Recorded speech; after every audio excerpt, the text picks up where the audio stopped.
ക്രിസ്തുവിന് അനുരൂപയായ ഒരു മണവാട്ടിയെന്ന് സഭയെ വളർത്തിയെടുക്കുകയാണ് ദൈവിക താല്പര്യം. പൈശാചിക താല്പര്യം എങ്ങനെയെങ്കിലും ആ സ്ഥാനത്ത് നിന്ന് മണവാട്ടി സഭയെ മാറ്റിക്കളയുക. എന്തുകൊണ്ടായിരിക്കും ഈ പ്രശ്നം നടക്കുന്നത്? ഒന്നിലധികം പ്രാവശ്യം ഇവിടെ വിശദീകരിച്ചു.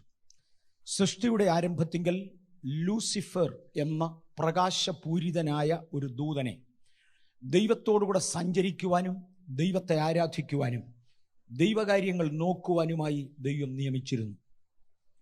അദ്ദേഹത്തിൻ്റെ സൗന്ദര്യത്തിൻ്റെ വർധനവ് കൊണ്ടും തൻ്റെ ബുദ്ധിയുടെ വൈഭവം കൊണ്ടും അങ്ങനെ ചില കാരണങ്ങളാൽ അവൻ ദൈവത്തോട് മറുതലിക്കുകയും ദൈവത്തിന് വിരോധമായ ഒരു രഹസ്യ കൂട്ടം അവൻ രൂപീകരിക്കുകയും ചെയ്തു. കോൺസ്പിരൻസി. ഇത് തിരിച്ചറിഞ്ഞ ദൈവം അവനെ തള്ളിക്കളയുകയും തൽസ്ഥാനത്ത് ദൈവമുമ്പിൽ നിൽക്കേണ്ടതിന് ആദമിനെയും ഹൗവയെയും ആക്കുകയും ചെയ്തു. ഒരിക്കൽ തനിക്കുണ്ടായിരുന്ന നന്മ തന്നിൽ നിന്ന് പിടിച്ചുപറിച്ച് വേറെ ഒരു സമൂഹത്തിന്, മനുഷ്യവർഗത്തിന് കൊടുത്തതുകൊണ്ട് കുപിതനായ പിശാച് അവൻ്റെ പഴയ ചിന്തകളിൽ ഉറച്ചു നിന്നു, പിടിച്ചു നിന്നു. അവൻ ദൈവത്തിന് വിരോധമായി ഒരു ഗ്രൂപ്പിനെ അഥവാ ദൈവ സൃഷ്ടിയായ ദൂതർ സമൂഹത്തെ ഒരുമിച്ച് ചേർത്തുകൊണ്ട് ഈ മനുഷ്യവർഗത്തെ തുടച്ചു മാറ്റുവാനും ദൈവിക പദ്ധതിയിൽ നിന്ന് അവരെ തള്ളിക്കളയുവാനും പിശാച് ആഗ്രഹിച്ചു. അതിന് അവനെ കൊണ്ടാകുന്നതൊക്കെയും ചെയ്തു. ഒടുവിൽ കർത്താവായ യേശു ക്രിസ്തു തന്നെ പ്രത്യക്ഷനായി താന് 40 ദിവസത്തെ ഉപവാസം പൂർത്തീകരിച്ച ശേഷം പിശാച് യേശുവിനെ പരീക്ഷിക്കേണ്ടതിനു വേണ്ടി പിതാവായ ദൈവം പിശാചിന്റെ കയ്യിൽ യേശുവിനെ ഏൽപ്പിച്ചു കൊടുത്തു. കാര്യം ദൈവത്തിനൊരു പ്രത്യേകതയുണ്ട്, തൻ്റെ തത്വങ്ങളിൽ നിന്ന് ദൈവം മാറത്തില്ല. പരാജയപ്പെട്ട ഒരുത്തനെ ദൈവം സ്വന്തം പുത്രനായാലും അംഗീകരിക്കത്തില്ല. ഞാൻ എൻ്റെ കയ്യിൽ അവനെ കിട്ടിയിരുന്നെങ്കിൽ പരാജയപ്പെടുത്തിയനേം എന്ന് പിശാചിന് പോലും പറവാൻ അവസരമില്ലാതെ ജയിച്ചു വരേണ്ടതിനു വേണ്ടി തൻ്റെ സ്വന്തം പുത്രനെ പിശാചിനാൽ പരീക്ഷിക്കപ്പെടേണ്ടതിന് പിതാവാം ദൈവം വിട്ടുകൊടുത്തു. മറക്കരുത്, പഴയ നിയമത്തിലെ യോബിനോടും ചെയ്തത് ഇതാ. എൻ്റെ കയ്യിൽ കിട്ടിയിരുന്നെങ്കിൽ തോപ്പിച്ചു കളയഞ്ഞനേം എന്ന് പറയുവാൻ പിശാചിന് അവസരമുണ്ടാകാതെ യോബിനെ പരീക്ഷിക്കുവാനും ദൈവം അനുവാദം കൊടുത്തത് മറക്കരുത്. എന്നിട്ട് എന്താ എം എ വർഗീസിനെ പരീക്ഷിക്കാഞ്ഞത്? ഇതിനകത്തിരിക്കുന്ന നമ്മിൽ പലരെ പരീക്ഷിക്കാഞ്ഞത്? മറുപടി, ചിലതിൻ്റെ വിശ്വാസം പൊയ്പോകും എന്ന് കർത്താവിന് അറിയാവുന്നതുകൊണ്ട് ആ വിശ്വാസത്തിൽ വളർന്നു വരുന്നത് വരെ പരീക്ഷിക്കപ്പെടാതിരിക്കുവാൻ ഒരു തൽക്കാല കവറിങ് കൊടുക്കുക. ഞാൻ പറഞ്ഞ ആശയം സ്ഥാപിക്കാം. വിശുദ്ധ പത്രോസിനോട് ഒരിക്കൽ കർത്താവായ യേശു ഇങ്ങനെ പറഞ്ഞു, നിന്നെ കോതമ്പ് പോലെ പാറ്റേണ്ടതിന് എന്നോട് പിശാച് അനുവാദം ചോദിച്ചതാ. നിന്റെ വിശ്വാസം പൊയ്പോകാതിരിക്കേണ്ടതിന് ഞാൻ നിനക്ക് വേണ്ടി പിതാവിനോട് അപേക്ഷിച്ചു, അവസരം തുറന്നു കൊടുത്തില്ല. അതിന്റെ അർത്ഥം പത്രോസെ ഒരു കാലത്തും തുറന്നു കൊടുക്കത്തില്ലെന്നല്ല. നീ ശക്തി പ്രാപിച്ച ശേഷം, ആത്മാവിൽ ബലപ്പെട്ട ശേഷം നിനക്കിഷ്ടമില്ല എന്ന് പറയുന്ന ഇടത്തേക്ക് നിന്നെ കൂട്ടിക്കൊണ്ടു പോകും. പക്ഷെ അന്ന് നീ എന്നെ തള്ളിപ്പറയത്തില്ല. അവിടം വരെ ഞാൻ നിന്നെ ബലപ്പെടുത്തും. ആരെയെങ്കിലും ഒരാളിനെ പരീക്ഷകളിൽ പ്രവേശിപ്പിക്കാതെ വിടുവിക്കുമെന്നല്ല, പകരം അരുതാത്ത സമയത്ത് പ്രവേശിപ്പിക്കാതെ വിടുവിക്കും എന്നുള്ള ദൈവിക തത്വമാണ്.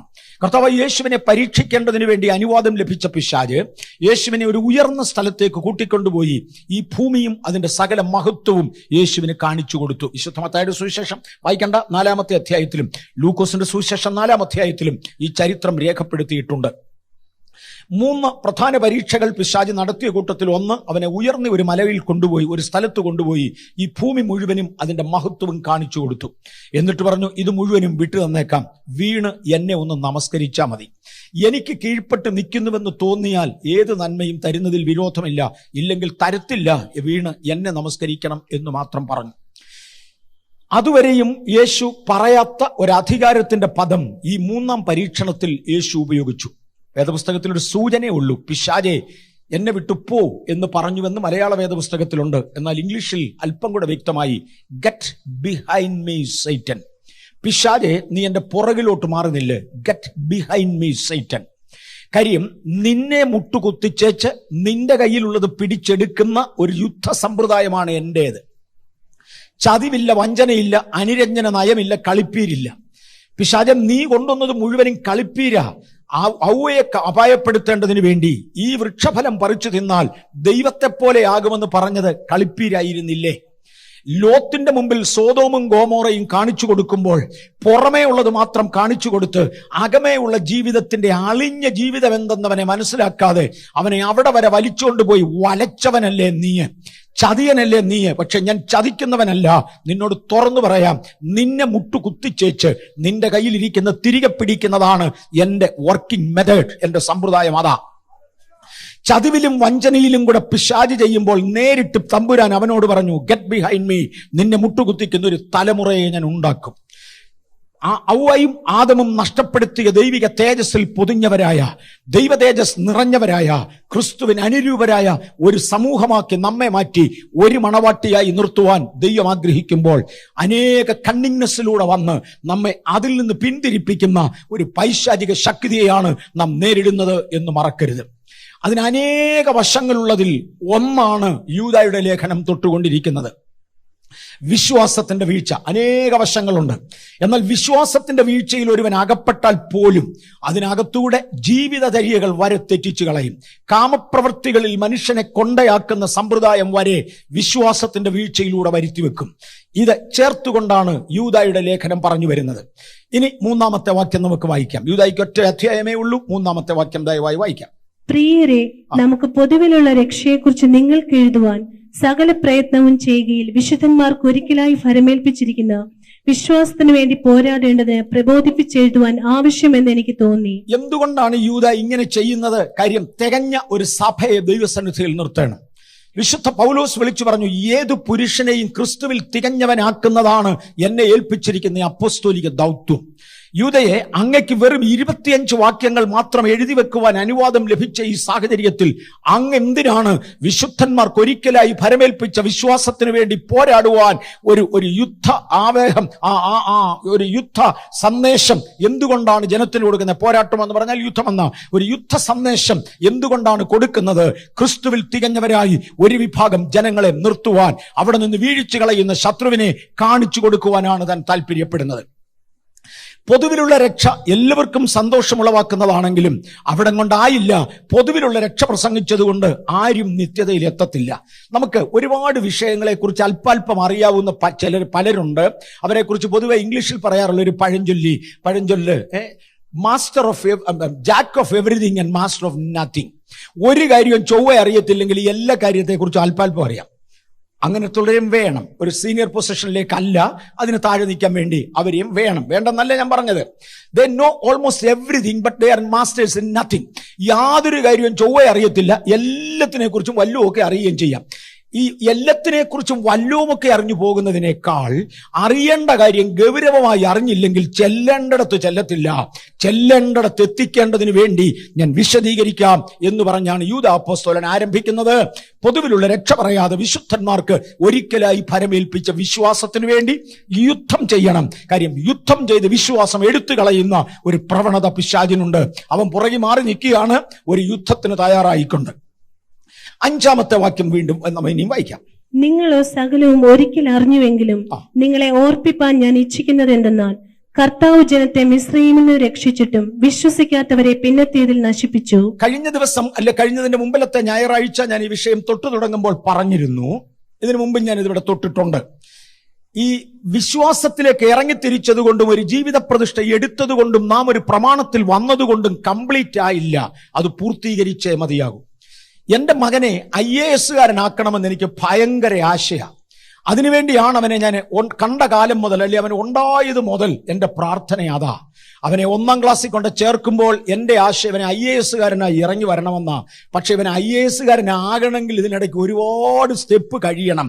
കുഞ്ഞെ, നിന്നെ വിളിച്ചപ്പോൾ തന്നെ ഇങ്ങോട്ട് വിളിച്ചത് ഞാൻ യേശുവിനെ രക്ഷകനായി അംഗീകരിക്കുന്നുവെന്ന് പറഞ്ഞപ്പോൾ പരിശുദ്ധാത്മാവ് ഒരു പുതു സൃഷ്ടി നിന്റെ ഉള്ളിൽ തന്നത്, എന്നിൽ വചനം ജഡമായി ഉരുത്തിരിഞ്ഞത്, എന്നിൽ ദൈവവചനമാകുന്ന ക്രിസ്തു ആളത്വമായി മാറിയത് എന്നെ തേജസ് നിറഞ്ഞ മണവാട്ടിയാക്കി മാറ്റാൻ വേണ്ടിയാ. പക്ഷെ ഇതിനിടയ്ക്ക് ഒരുപാട് പടികൾ കടക്കാനുണ്ട്. അവിടം വരെ എത്തുവാൻ ദൈവകൃപയിൽ ഏൽപ്പിച്ചു കൊടുത്താൽ സകല സഹായവും ദൈവം തരും. നമ്മെ അവിടെ എത്തിക്കും, നിശ്ചയം എത്തിക്കും. പക്ഷേ വഴിയിൽ നിന്ന് പിടിച്ചു കൊണ്ടുപോകുവാൻ ശക്തിയുള്ള ഒരു പിശാചുണ്ട്. അതിനോട് നീ പോരാടേണ്ടിയിരിക്കുന്നു. ഈ പോരാട്ടത്തിൽ നാം മുന്നോട്ട് പിടിച്ചു നിന്നില്ലെങ്കിൽ തോറ്റുപോകും. ജയമോ തോൽവിയോ രണ്ടിൽ ഒന്നേ കിട്ടത്തുള്ളൂ. എല്ലാവർക്കും ജയം കിട്ടത്തില്ല എന്ന് ഓർപ്പിക്കുക. ഇതിനകത്തിരിക്കുന്ന സ്റ്റുഡൻസിൽ ചിലർ എന്നെ വിളിച്ചു പറഞ്ഞിട്ടുണ്ട്, എനിക്ക് സ്ലിപ്പുകൾ എഴുതി തന്നിട്ടുണ്ട്, ഈ വർഷം എല്ലാവരും പാസ്സാകാൻ വേണ്ടി പ്രാർത്ഥിക്കണം. ഞാൻ അവരോട് തിരിച്ചു വെച്ചു, പിന്നെ നീ എന്തിനാ പഠിക്കുന്നേ? അങ്ങനെ ആകുമ്പോൾ പഠിച്ചതും പഠിക്കാത്തതും തമ്മിൽ ഒരു വ്യത്യാസവും ഇല്ല. കൊള്ളുവാകുന്നതിനെയും കൊള്ളുകയില്ലാത്തതിനെയും തമ്മിൽ തിരിച്ചറിയത്തില്ല. ഒരു പരീക്ഷ ഉണ്ടെങ്കിൽ ജയവും വേണം, തോൽവിയും വേണം. എല്ലാം കൂടെ ജയിച്ചാൽ പഠിച്ചവർ മരമണ്ടന്മാരാ, അല്ലേ? എല്ലാവരും ജയിച്ചാൽ പഠിച്ചവർ മരമണ്ടന്മാരാ, ജീവിച്ചവന് ശുദ്ധമണ്ടനാണെന്ന് വരും. അല്ല, ജീവിതത്തിന് വില തരുവാൻ തയ്യാറുള്ള ദൈവമാണ് പറയുന്നത്. അതുകൊണ്ട് തോൽക്കുവാനും ജയിക്കുവാനും സാധ്യതയുള്ള ഈ പോരാട്ട മണ്ഡലത്തിലേക്ക് കടക്കുമ്പോൾ ചിലർ തോൽക്കുമോ എന്ന ചോദ്യത്തിന് വേദപുസ്തകത്തിൽ നിന്നും കുറെ മറുപടികൾ തരികയാ. പുതിയ നിയമം, ഞാൻ പഴയ നിയമം അല്ല പ്രസംഗിക്കുന്നത്. പുതിയ നിയമത്തിന്റെ ആശയങ്ങൾ സ്ഥാപിക്കുവാൻ പഴയ നിയമത്തിന്റെ ഉദാഹരണം യൂദാപ്പോസ്തലൻ പുതിയ നിയമത്തിൽ ഉപയോഗിച്ചത് മാത്രം കോട്ട് ചെയ്യുകയാണ്. ഒന്നാമത് അദ്ദേഹം പറഞ്ഞത്, മിസ്രയീമിൽ നിന്ന് വിടുവിച്ച ജനത്തെ വിശ്വസിക്കാതെ വന്ന കാരണത്താൽ പിന്നത്തേതിൽ നശിപ്പിച്ചു. രണ്ടാമത് അദ്ദേഹം തൊട്ടു, സ്വന്തം വാഴ്ച കാത്തുകൊള്ളാത്ത ദൂതന്മാർ, വാസസ്ഥലം വിട്ടുപോയ ദൂതന്മാർ, അവന്മാരെ ആദരിക്കാതെ മഹാദിവസത്തിന്റെ വിധിക്കായി ചങ്ങലയിട്ട് സൂക്ഷിച്ചു. മൂന്നാമത് അദ്ദേഹം പറഞ്ഞു, ഒരു നാട് മുഴുവനും ഒരുപോലെ ചെയ്താൽ അതവരുടെ കൾച്ചറിന്റെ ഭാഗമാകാം, അതവരുടെ സംസ്കാരത്തിന്റെ ഭാഗമാകാം. ഒരു നാട് മുഴുവനും ഒരേ കാര്യം ചെയ്താൽ അതിനകത്ത് ദൈവിക ന്യായ വിധി ഉണ്ടോ? നാടോടുമ്പോൾ നടുവേ ഓടണ്ടേ? പിടിച്ചോ? സോദോമും ഗോമോറയും ചുറ്റുമുള്ള പട്ടണങ്ങളും നാടും നാട്ടുകാരും നാട്ടുകാരുടെ വട്ടമുള്ള പട്ടണങ്ങളും എല്ലാം കൂടെ ഒരുപോലെ ദുർനടപ്പാചരിച്ചിട്ട് ഒന്നിനെയും വിടാതെ ന്യായം വിധിച്ചു. സകലതിനെയും ന്യായവിധിക്ക് ഹേതുവാക്കുകയായിരുന്നു. ഇങ്ങനെ ദൈവത്തിന്റെ നിയമത്തെക്കുറിച്ച് ദൈവം ഉത്തരവാദിയാണ്. ദൈവം അതിനകത്ത് ജലസാണ്. ദൈവം അതിനകത്ത് തീഷ്ണതയുള്ളവനാണ്. വിട്ടുവീഴ്ച വരുത്തുകയില്ല. നാം ദൈവസന്നിധിയിൽ നിന്നാൽ വിട്ടുവീഴ്ച വരുത്താതെ നമ്മെയും തിരുമുമ്പിൽ എത്തിക്കും. നിന്നില്ലെങ്കിൽ തോറ്റുപോകാൻ സാധ്യതയുണ്ട്. ഈ കാര്യങ്ങളാണ് പഠിപ്പിച്ചത്. ഇതിൽ നിന്ന് ഒന്നാമതായി എടുത്തിരിക്കുന്നതാണ് മിസ്രയീമിൽ നിന്ന് ഇറങ്ങിത്തിരിച്ചതായി എബ്രായർ.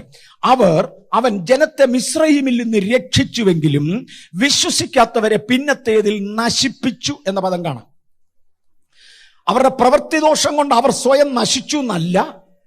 ഗൗരവമായി ശ്രദ്ധിക്കണം, ദൈവവചനമാണ്. ഇതിനകത്തൊന്ന് വള്ളിയും പുള്ളിയും മാറാനൊക്കത്തില്ല. സൂക്ഷ്മതയില്ലാഞ്ഞതുകൊണ്ട് അവർ വീണുപോയി എന്നല്ല, വിളിച്ച വിളിക്ക് യോഗ്യമായി നിൽക്കാഞ്ഞതിനാൽ ദൈവം നശിപ്പിച്ചു എന്നാണ് എഴുതിയിരിക്കുന്നത്. പ്ലീസ് ഒരു പ്രാവശ്യം കൂടെ വായിച്ചാട്ടെ. നമ്മൾ ഭയത്തോടെ മരുഭൂപ്രയാണം കഴിക്കുവാൻ എന്തിനാ ഞാനിതൊക്കെ വിളിച്ചു പറയുന്നത്? ചിലരും കൂടെ പെർഫെക്ഷനിൽ എത്തുവാൻ, ദൈവസന്നിധിയിൽ എത്തുവാൻ, ഇതിനകത്തുനിന്ന് എന്നെ ശ്രദ്ധിക്കുന്നവരുടെ ഇടയിൽ നിന്ന് ഒരു വിഭാഗത്തെ ദൈവം മുമ്പിൽ എത്തിക്കുവാൻ ദൈവത്തിന് പദ്ധതി ഉള്ളത് കൊണ്ടാണ് ഞാൻ ഇന്ന് ഇവിടെ വിളിച്ചു പറയുന്നത്. വായിച്ചാട്ടെ ഒന്നുകൂടെ. കർത്താവ് ജനത്തെ മിസ്രയീമിൽ നിന്ന് രക്ഷിച്ചിട്ടും വിശ്വസിക്കാത്തവരെ പിന്നത്തേതിൽ നശിപ്പിച്ചു. രക്ഷിച്ചതും കർത്താവാണ്, പിന്നത്തേതിൽ നശിപ്പിച്ചതും കർത്താവാ. ഇതിന്റെ ഇടയിലുള്ള ക്രിയയാണ് വിശ്വസിക്കാത്തവരെ. ഇതിനെക്കുറിച്ച് എബ്രായ ലേഖനത്തിൽ വിശുദ്ധ പൗലോസ് പറയുമ്പോൾ, കേട്ടവരിൽ കേൾവി വിശ്വാസമായി പരിണമിക്കായികയാൽ, കേൾവി അംഗീകരിക്കുന്നതും വിശ്വാസമായി പരിണമിക്കുന്നതും രണ്ടും രണ്ടാ. എന്നോട് മുന്നോട്ടിറങ്ങി വരാൻ പറഞ്ഞു, നീ ധൈര്യമായിട്ട് ഇങ്ങ് പോരാൻ പറഞ്ഞു. ഞാൻ ഇറങ്ങി. പക്ഷെ വിശ്വസിച്ചുമാകാം, അനുസരിച്ചിട്ടുമാകാം, രണ്ടും രണ്ടാ. ഒരൊറ്റത്തടിപ്പാലത്തേക്കൂടെ അക്കരയ്ക്ക് ചെല്ലാൻ എന്നെ വിളിച്ചു എന്നിരിക്കട്ടെ, താഴെ പോകുന്ന എനിക്ക് ഉറപ്പ്. എന്നാലും പറഞ്ഞ വാക്ക് അനുസരിച്ച് അങ്ങ് ചത്തോട്ടെന്നും പറഞ്ഞ് ഇറങ്ങുന്നതും അത് അനുസരണമാ, വിശ്വാസമല്ല. ഞാൻ കേടുകൂടാതെ അക്കരെ ചെല്ലും എന്ന അറിവോടെ ഇറങ്ങുന്നതും രണ്ടും രണ്ടാ. അനുസരണം അല്ല തമ്പുരാൻ പ്രധാനമായി നോക്കുന്നത്, വിശ്വസിച്ചനുസരിക്കുന്നതാണ് നോക്കുന്നത്. വിശ്വസിച്ച് അനുസരിക്കുക. വിളി കേട്ടവർ ആ വിളി അവരിൽ വിശ്വാസമായി പരിണമിച്ചില്ല. കാരണം വിളിച്ച ദൈവത്തിന്റെ വലിപ്പം അവർ മനസ്സിലാക്കിയില്ല. വിളിച്ച ദൈവത്തിന്റെ വിശ്വസ്തത അവർ മനസ്സിലാക്കിയില്ല. ഞാൻ ആരോടെങ്കിലും ഒരാളിനോട് ഇന്നത് ചെയ്യാമെന്ന് പറഞ്ഞാൽ ഞാൻ വിശ്വസ്തനാണെന്ന് അറിയുന്നവർക്ക് മാത്രമേ അത് പൂർത്തീകരിക്കുവാൻ കഴിയത്തുള്ളൂ എന്ന് മനസ്സിലാകത്തുള്ളൂ. ഞാൻ ഒരാളിനൊരു കാര്യം കൊടുക്കാമെന്ന് പറഞ്ഞാൽ അതിനെനിക്ക് സാധ്യതയുണ്ട് എന്നറിയാവുന്നവർക്ക് മാത്രമേ എന്നെ വിശ്വസിക്കുവാൻ കഴിയുകയുള്ളൂ. ഞാനിപ്പോൾ ആരോടെങ്കിലും ഒരുത്തനോട് നാളെ രാവിലെ 25 കോടി രൂപ തരാമെന്ന് പറഞ്ഞാൽ ഒക്കുകയില്ലെന്നുള്ളത് കേൾക്കുന്ന മുഴുവൻ പേർക്കും അറിയാം എൻ്റെ അതില്ല, അതുകൊണ്ടാ ഒക്കത്തില്ലെന്നറിയാം. പക്ഷേ എൻ്റെ ദൈവം എന്നോട് നാളെ രാവിലെ നിനക്ക് ആകാശത്ത് കാണുന്ന മൂണിനെ പിടിച്ചു തരാമെന്ന് പറഞ്ഞാൽ ഞാൻ അതുപോലെ വിശ്വസിക്കും. ദൈവത്തെ കൊണ്ട് ഒക്കും. നിങ്ങളിൽ ആരെ കൊണ്ട് ഒക്കത്തില്ല, നിങ്ങളിൽ ആരെ കൊണ്ട് ഒക്കത്തില്ല, നിങ്ങളിൽ ആരെ കൊണ്ട് ഒക്കത്തില്ല. ഒരിക്കല് ഗംഗാനഗർ ചർച്ചിലായിരുന്നപ്പോൾ, തമാശന് പറയുന്നതാണേ, ഗംഗാനഗർ ചർച്ചിലായിരുന്നപ്പോൾ ഈ മാസത്തിന്റെ 2ാമത്തെ ഞായറാഴ്ച ഉച്ചയ്ക്ക് എല്ലാവരും കൂടെ കൂടി ഒരു ഭക്ഷണം കഴിക്കുന്ന കൂട്ടത്തിൽ ഒരു ദിവസം ഒരാൾക്കൊരു ഫീലിംഗ് ഉണ്ടായി, കൂട്ടാൻ കുറഞ്ഞുപോയി. എല്ലാവർക്കും ഭക്ഷണം വിളമ്പി. അപ്പൊ പറഞ്ഞു ഏറ്റവും കുറഞ്ഞത് എളുപ്പം 2 പപ്പടകം വീതം വറുത്ത് എല്ലാവർക്കും അങ്ങ് കൊടുത്തെങ്കിൽ നന്നായിരുന്നു എന്ന് പറഞ്ഞു. അപ്പൊ ആരൊരാൾ പറഞ്ഞാൽ അങ്ങ് വറുത്ത് കൊടുത്തേച്ചാട്ടെന്ന് പറഞ്ഞു. ദേ വരുന്നെന്നും പറഞ്ഞ ആൾ അതിലെ സ്ഥലം വിട്ടു. 2-3 പേര് പപ്പടകം നോക്കിയിരുന്നു. ഇത് നടക്കുന്ന കാര്യമല്ലെന്ന് എല്ലാവർക്കും അറിയാം, ബാക്കിയുള്ളവർക്കറിയാം. ഈ പുള്ളി അതുവഴി സ്ഥലം വിട്ടു. കൂടുതൽ വിശദീകരണത്തിന് പോകുന്നില്ല. പക്ഷെ ആളിനെ അറിയാവുന്നവരും വിവരമുള്ളവരും പറഞ്ഞു, അല്പം അകലെ താമസിക്കുന്ന ആ വ്യക്തി വീട്ടിൽ പോയി പപ്പടകം വറുത്ത് കൊണ്ടുവരുന്നത് വരെ കാത്തിരിക്കാൻ ഇവിടെ ആരെയും കിട്ടത്തില്ല. ഇത് ചുമ്മാ അവർ സ്ഥലം വിടാൻ പോയതാ, അവർ പോയതാ ഇവിടുന്ന്, ഒരു എക്സ്ക്യൂസ് പറഞ്ഞതാ. ഒരു വ്യക്തിയുടെ കപ്പാസിറ്റി മനസ്സിലാക്കുന്നവർക്ക് മാത്രമേ ആ വ്യക്തിയെ വിശ്വസിക്കാനൊക്കത്തുള്ളൂ, അല്ലെങ്കിൽ അവിശ്വസിക്കാനൊക്കത്തുള്ളൂ. ദൈവത്തിന്റെ കപ്പാസിറ്റി മനസ്സിലാക്കുന്ന ഒരാളിന് മാത്രമേ വിശ്വാസമായി ഈ കേൾവിയെ രൂപീകരിക്കാൻ കഴിയത്തുള്ളൂ. നമുക്ക് അത് കേൾവിയെ വിശ്വാസമായി രൂപീകരിക്കുവാൻ കൃപ തരട്ടെ. ഇനി ഇസ്രായേലിന് സംഭവിച്ച അനേക കാര്യങ്ങളുണ്ട്. ഒന്ന്, അവർ ഇറങ്ങുന്നതിന് മുന്നമേ തന്നെ പോകാൻ അവർക്ക് മടിയായിരുന്നു. കാര്യം അവരുടെ മേലൊരു വിളി ഉണ്ടായതോടുകൂടെ മോശ മരുഭൂമിയിൽ ചെന്നു, അല്ലെങ്കിൽ മിസ്രയീമിൽ ചെന്നു, ഗോശൻ ദേശത്ത് പാർത്തു. അവരോട് പറഞ്ഞു, യഹോവ പ്രത്യക്ഷനായി വന്നിരിക്കുന്നു. അടയാളം 1, പച്ചവെള്ളം കോരി തറയിൽ ഒഴിച്ചു കാണിച്ചു രക്തമായി. അവർ വിശ്വസിക്കേണ്ടി വന്നു. 2, തന്റെ കൈ മാറിടത്തിലേക്ക് ഇട്ടു, പുറത്തെടുത്തു, കുഷ്ഠമുള്ളതായി കണ്ടു. വീണ്ടും മാറിടത്തിലിട്ടു, കുഷ്ഠം മാറി. ഭയങ്കര അടയാളം. ഒത്തിരി പേരും കൂടെ വിശ്വസിച്ചു. 3, തന്റെ കയ്യിലുണ്ടായിരുന്ന വടിയെടുത്ത് തറയിലിട്ടു, അത് സർപ്പമായി മാറി. തിരികെ വാലെ പിടിച്ചു, തിരികെ വടിയായി തീർന്നു. അനേകരങ്ങ് വിശ്വസിച്ചു. നേതൃത്വത്തിൽ കുറച്ചുപേർ, എന്നും അവിശ്വാസത്തിന് പിറന്നവർ മാത്രം വിശ്വസിക്കാതെ മാറിയിരുന്നെങ്കിലും, എന്നെ എല്ലാം നല്ല കാര്യം നടന്നാലും അങ്ങനെയൊന്നും അല്ലടാന്ന് പറഞ്ഞ് കമന്റ് അടിക്കുന്നവരുണ്ട്. അത് വിട്. നിത്യനാശത്തിന് വേണ്ടി യോഗ്യരായവർ അവരെ തന്നെ അങ്ങനെ കാണിക്കും, അത് വിട്. എന്നാൽ പൊതുജനം പൊതുവെ അത് അംഗീകരിച്ചു. ആ വിശ്വാസത്തോടുകൂടെ അവർ രാജസന്നിധിയിൽ ചെല്ലുകയും ജനത്തെ വിട്ടയക്കാൻ ആവശ്യപ്പെടുകയും ചെയ്തു. ഫറവോൻ തന്റെ നിയമം കഠിനപ്പെടുത്തി വെച്ച് പറഞ്ഞു, നിങ്ങൾ മടിയന്മാരായതുകൊണ്ടാണ് ആരാധിക്കണമെന്ന് പറഞ്ഞത്. പലരും ജോലി ചെയ്യുന്ന ഓഫീസിൽ ആരാധനയ്ക്ക് ലീവ് വേണമെന്ന് പറഞ്ഞാൽ മടിയനാണെന്ന് പറയിപ്പിക്കുന്ന പ്രകൃതി ഫറവോനിൽ ആരംഭിച്ച് ഇന്നും വ്യാപരിക്കുന്നുണ്ട്, മറക്കരുത്. പക്ഷെ ഇതൊന്നും മടിയന്മാരല്ല. ദൈവത്തിന് സ്തോത്രം. നീ മടിയനായതുകൊണ്ടാണ്, നിങ്ങൾ മടിയന്മാരായതുകൊണ്ടാണ് ആരാധിക്കാൻ പോകണമെന്ന് പറഞ്ഞത്. അതുകൊണ്ട് നിങ്ങളെ ശിക്ഷിക്കുകയാണെന്ന് പറഞ്ഞ് കഠിനത തുടങ്ങിയതോടെ ഇസ്രായേൽ ആകപ്പാടെ വിഷമിച്ചു. പലരിലും ദൈവവാഗ്ദത്തത്തിന്റെ വിശ്വാസം മാറി. ഒക്കാത്ത കാര്യമാണെന്ന് പറഞ്ഞു. മോശ പിന്നെയും ജനത്തെ ഉത്സാഹിപ്പിച്ചുകൊണ്ടിരുന്നത് കൊണ്ട് അവരവിടുന്ന് ഇറങ്ങി. അലറുന്ന ചെങ്കടലിനെ കണ്ടതോടെ എല്ലാത്തിന്റെയും വിശ്വാസം മാറി. എന്നെപ്പോലുള്ളതൊക്കെ തകർന്നു കാണും. എല്ലാവരുടെയും വിശ്വാസം മാറുമ്പോഴും വിശ്വാസത്തിന്റെ വാക്ക് പകർന്ന ദൈവം ആരോട് ഇടപെട്ടോ അദ്ദേഹത്തോട് വീണ്ടും ഇടപെട്ടു. മോശെ, നീ നിലവിളിക്കുന്നത് എന്ത്? മുന്നോട്ട് വാൻ, ജനത്തോട് പറ, ഈ കഷ്ടത ഞാൻ ഇവിടെ കൊണ്ടുവന്നത് ഈ ജനത്തെ കൊല്ലാനല്ല, പകരം ഇവരുടെ ശത്രുവിനെ കൊല്ലാനാ. നിങ്ങൾ ഇന്ന് കണ്ട ശത്രുവിനെ ഇനി ഒരിക്കലും കാണുകയില്ല. മുന്നോട്ട് വാൻ പറ. അതിനുവേണ്ടി ഞാൻ കിഴക്കൻ കാറ്റ് തരാം, അതിനുവേണ്ടി അഗ്നിസ്തംഭം തരാം, അതിനുവേണ്ടി ദൂതന്മാരെ തരാം, ഞാൻ പറഞ്ഞതിന് വേണ്ടി ഞാൻ എന്ത് വേണേ തരാം. ഓ, ദൈവം ചിലതിനോട് ചില കാര്യങ്ങൾ പറഞ്ഞിട്ടുണ്ട്, അത് നിർവഹിക്കുവാൻ ഏൽപ്പിക്കപ്പെടുന്ന ദൈവപൈതലേ എന്ത് വേണമെങ്കിൽ തരും. ഏകജാതനെ തരുവാൻ മടിക്കാഞ്ഞ നിത്യനായ ദൈവം അതോടുകൂടെ സകലതും തരാതിരിക്കുമോ? ഇന്ന് പകൽ വാഗ്ദത്തമുള്ള ദൈവപൈതലേ, ആ വാക്ക് പറഞ്ഞവനെ വിശ്വസിക്കൂ, താൻ അക്കരെ കൊണ്ടെത്തിക്കും. ഇസ്രായേലിനെ കൊണ്ടത് കഴിയാതെ പോയി. ഓക്കെ, അവർ ചെങ്കടൽ കടന്ന് ഇക്കര കയറി. ഭയങ്കര സന്തോഷം. ആത്മാവിന്റെ ആരാധന. 40 ദിവസ ഉപവാസ പ്രാർത്ഥന പോലെ മേഘത്തിന്റെ കീഴിൽ തുള്ളിച്ചാടി. അടുത്ത ദിവസം വെള്ളം കിട്ടാതെ വന്നപ്പോൾ കൂട്ടം നിലവിളിച്ചു, മരുഭൂമിയിൽ ചാകും, ശവക്കുഴിയില്ല. ആകപ്പാടെ പ്രശ്നമായി. തമ്പുരാൻ പറഞ്ഞു, പിടി, വെള്ളം മധുരമാക്കി തരാം, പാറ പിളർന്നു തരാം. ഒരുപാട് സാഹചര്യങ്ങൾ. അപ്പമില്ലാതെ വന്ന് നിലവിളിച്ച് കർത്താവ് പറഞ്ഞു, സ്വർഗത്തിൽ നിന്ന് ഇട്ട് തരാം. ഓരോ ചോദ്യത്തിന് മറുപടി പറഞ്ഞു. ഇതെല്ലാം തന്നെ വീഴ്ചയായിരുന്നു. എന്നാൽ സമൂഹമായി വീഴ്ച വരുത്തിയ ഒരു രംഗമാണ് സംഖ്യാപുസ്തകം 13-14 അധ്യായങ്ങളിൽ. എടുത്തു വായിക്കേണ്ട ദീർഘ അധ്യായങ്ങളാണ്. അത്ര മുഴുവനും പോകണ്ട. അവിടുത്തെ ചരിത്രം തൊട്ടേച്ച് ചില്ലറ വാക്യങ്ങളിൽ നിൽക്കും. ജനം മുഴുവനും കൂടെ മരുഭൂമിയിലെത്തി. അവിടുന്ന് മോശയോട് ദൈവം പറഞ്ഞു, ഞാൻ നിങ്ങൾക്ക് വാക്ക് പറഞ്ഞിരിക്കുന്ന നിങ്ങളുടെ പിതാവായ അബ്രഹാമിനോട് പറഞ്ഞ് അവിടെ മുതൽ ഉറപ്പിച്ച് കാര്യങ്ങൾ സമയത്തിന് ചെയ്ത് ഇപ്പോൾ നിങ്ങളെ കൊണ്ടിവിടെ വാഗ്ദത്ത മണ്ണിന്റെ വാതുക്കൽ നിർത്തിയിരിക്കുക. ഈ വാഗ്ദത്ത ഭൂമിയുടെ വാതുക്കൽ നിങ്ങൾ വന്ന് നിൽക്കുമ്പോൾ നിങ്ങൾ പോയി അവകാശമാക്കാനുള്ള ദേശം എന്ത് എന്ന് ഒന്ന് കാണാൻ നിങ്ങൾ ഒറ്റുനോട്ടക്കാരെ അയക്കണം. ഞാൻ എന്തവാ ചെയ്തു തരാൻ പോകുന്നെന്ന് ഇതുവരെ നിങ്ങൾ കേട്ട് വിശ്വസിക്കുകയായിരുന്നു. അങ്ങനെ ഇവിടം വരെ വന്നേ. എൻ്റെ നടത്തിപ്പിൽ ഇങ്ങ് വന്നതാ. എന്നാൽ ആ ദേശത്തിന്റെ പ്രത്യേകത എന്നത് കണ്ടറിയുവാൻ അതിനകത്ത് ഒത്തിരി കൂടുതൽ പ്രയോജനമുണ്ട്. ഈ അബ്രഹാമിന്റെ ജീവിതത്തിൽ അവിടെ നിന്നാണല്ലോ ഇസ്രായേലിന്റെ തുടക്കം. അബ്രഹാമിന്റെ ജീവിതത്തിൽ ഞാൻ നിനക്ക് സന്തതിയെ തരും, ആകാശത്തിലെ മണൽ പോലെയായിരിക്കും, ആകാശത്തിലെ നക്ഷത്രങ്ങൾ പോലെയാണ്, സമുദ്രതീരത്തെ മണൽ പോലെയാണെന്നൊക്കെ പറഞ്ഞത് അബ്രഹാമിനെ അംഗീകരിക്കാൻ വയ്യാഞ്ഞു വന്ന ഒരു രംഗത്തിൽ താൻ ആകപ്പാടെ തളർന്ന് വാടിയതോടുകൂടെ സാഹചര്യങ്ങളും തൻ്റെ വാഗ്ദത്വവുമായി തട്ടിച്ചു നോക്കിയിട്ട് വാഗ്ദത്വം തോക്കുന്നുവെന്ന് അദ്ദേഹത്തിന് തോന്നിയപ്പോൾ തമ്പുരാൻ ഇറങ്ങി വന്ന് വെച്ച് പറഞ്ഞു, അബ്രഹാമേ, ഇതുവരെ കേട്ടത് വിശ്വസിച്ചു, ഇനി ചിലത് കാണിച്ചു തരാൻ പോകുകയാ, വാ ആകാശത്തെ നക്ഷത്രത്തെ നോക്ക്. എണ്ണാമോ? വയ്യ, ഇതുപോലെ നിന്റെ മക്കള്. കടൽത്തരികിലെ മണല് നോക്ക്, എണ്ണാമോ? വയ്യ, ഇതുപോലെ നിന്റെ മക്കൾ. കേൾവിയിൽ നിന്നും ചില ദൃഷ്ടാന്തങ്ങളിലേക്ക് ദൈവം മാറ്റി തുടങ്ങി. ഇവിടെയും പറഞ്ഞു, ഞാൻ നിങ്ങൾക്ക് വാക്ക് പറഞ്ഞിരിക്കുന്ന ദേശം എന്തെന്ന്, പാലും തേനും ഒഴുകുന്ന ദേശമെന്നാ പറഞ്ഞത്. അതെന്താണെന്നൊന്ന് കാണേണ്ടതിന് വാ, നിങ്ങളൊന്ന് പോയി കാണ്. അതിന് എന്തു വേണം?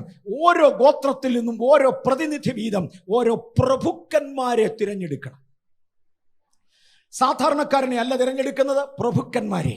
ദൈവം എന്തെങ്കിലും ഒന്നിനു വേണ്ടി മുൻപിലോട്ട് വിളിച്ചാൽ ഈ പട്ടണത്തിൽ നിന്ന് ദൈവത്തിനുള്ള പ്രഭുക്കന്മാരെയാ വിളിച്ചിരിക്കുന്നത്. ഇതിനകത്തിരിക്കുന്നവർ സാധാരണക്കാരല്ല. You are the recognised and Noble.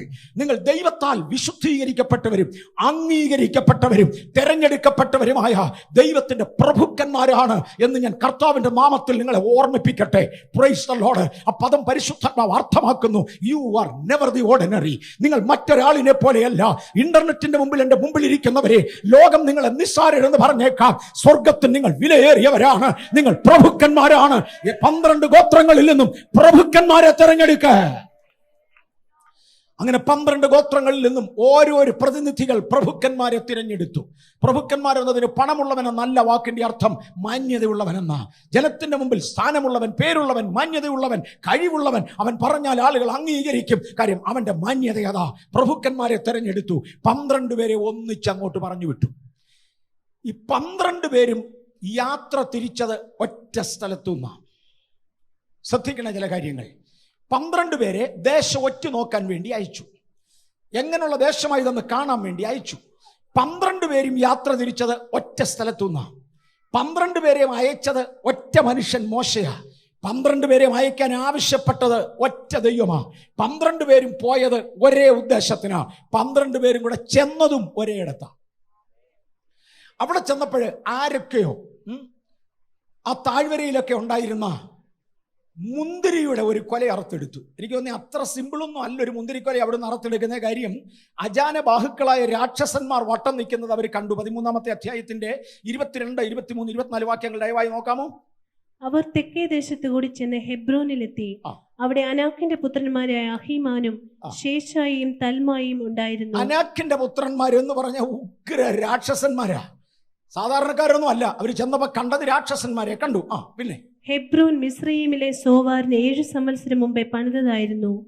Our Eshcol താഴ്വരയോളം ചെന്ന് അവിടെ നിന്ന് ഒരു മുന്തിരിവള്ളി കുലയോടെ പറിച്ചെടുത്ത് ഒരു തണ്ടിന്മേൽ കെട്ടി, ഒരു തണ്ടിന്റെ മേൽ കെട്ടി 2 പേർ കൂടി ചുമന്നു. 2 പേർ കൂടി ചുമന്നു. ഈ 2 പേർ ആരാന്ന് എനിക്ക് അറിയാൻ വയ്യെങ്കിൽ എന്റെ അഭിപ്രായം കാലേബും യോശുവയും ആയിരിക്കണം. അവരുടെ ബാക്കിയുള്ള കാര്യങ്ങൾ ആരാന്നൊന്നും എഴുതിയിട്ടില്ല. എന്തായാലും ഈ മല്ലന്മാർ വട്ടത്തിൽ നോക്കി നിൽക്കുക ചെയ്ത് അതിന്റെ നടുക്കുന്ന് ഒരു മുന്തിരിങ്ങ പറിച്ച് നിന്നേച്ച് പോരുന്നല്ല, ഒരു മുന്തിരി വള്ളി മൊത്തം കൊലയോടുകൂടെ അറുത്തെടുത്തു. ഒരുത്തന് തന്നെ എടുക്കാൻ പറ്റുന്നില്ല, അത്രയും വലിപ്പമുണ്ട്. അതുകൊണ്ട് 2 പേര് ചേർന്ന് ഒരു ക്രോബാർ വെച്ച് ഒരു തണ്ട് വെച്ച് അതിൽ കെട്ടി തൂക്കിക്കൊണ്ട് 2 പേരും കൂടെ വരികയാണ്. അപ്പൊ എല്ലാവരും കൂടെ ചെന്നത് മുന്തിരി വിളഞ്ഞു കിടക്കുന്ന ഇടത്തും അതേസമയം മല്ലന്മാരുള്ളിടത്തുമാണ്. മല്ലന്മാരുള്ള ഇടത്തുമാണ്. ഇവരെല്ലാം കൂടെ തിരിച്ചു വന്നു. അത്രയും നാം ഇപ്പൊ വായിക്കുന്നുള്ളൂ. അവർ തിരിച്ചു വന്നു. 31, 32 വാക്യങ്ങളൊന്ന് വായിക്കാമോ? 13-ാം അധ്യായം 31, 32. എങ്കിലും അവനോടുകൂടെ പോയിരുന്ന പുരുഷന്മാർ ആ ജനത്തിന്റെ നേരെ ചെല്ലുവാൻ നമുക്ക് കഴിയുകയില്ല. ഈ പോയേച്ചു വന്നതിൽ ചരിത്രം ചുരുക്കുകയാണ്. ഈ 2 അധ്യായം വായിക്കാതെ വേണം. ഇതിലെ 10 ഗോത്രങ്ങളുടെ പ്രഭുക്കന്മാർ ചേർന്ന് മജോറിറ്റി ചേർന്ന് ഒരു റിപ്പോർട്ട് കൊടുത്തു. 2 ഗോത്രങ്ങളുടെ പ്രഭുക്കന്മാരായ കാലേബും യോശുവയും ചേർന്ന് വേറൊരു റിപ്പോർട്ട് കൊടുത്തു. 2 റിപ്പോർട്ടുകൾ ഇവരുടെ മുമ്പിൽ വരുന്നു. ഒന്നിച്ചു പോയി, ഒരിടത്ത് പോയി, ഒരു ഉദ്ദേശത്തിന് പോയി, ഒരാൾ അയച്ചു, ഒരു ദൈവത്താൽ അയക്കപ്പെട്ടു. പക്ഷെ വരുമ്പോൾ 2 ഗ്രൂപ്പായി അവർ തിരിഞ്ഞു. ഒന്ന്, മജോറിറ്റിയുടെ ഒരു ഗ്രൂപ്പ്. മജോറിറ്റിയുടെ ഗ്രൂപ്പ് കണ്ടത് അവിടെ നിൽക്കുന്ന രാക്ഷസന്മാരെയാണ്. അവർ വന്ന് കണ്ടേച്ച് പറഞ്ഞു, നിങ്ങൾ പറയുന്നത് പോലൊക്കെ തന്നെ പട്ടണങ്ങൾ ബലമുള്ളതാണ്, ഉറപ്പുള്ളതാണ്, ദേശം ഫലവത്താണ്. ഇവന്മാർ ഈ പറയുന്നത് ഒന്നും കള്ളമല്ല. 2 എണ്ണം തേണ്ട മുന്തിരിവള്ളിയും കൊണ്ട് വന്നിട്ടുണ്ട്. ഒരുത്തൻ എടുക്കാൻ വയ്യാത്ത കൊണ്ട് 2 പേര് ചേർന്നെടുത്ത ഉഗ്രം മുന്തിരിക്കൊലകളുമായി വന്നിട്ടുണ്ട്.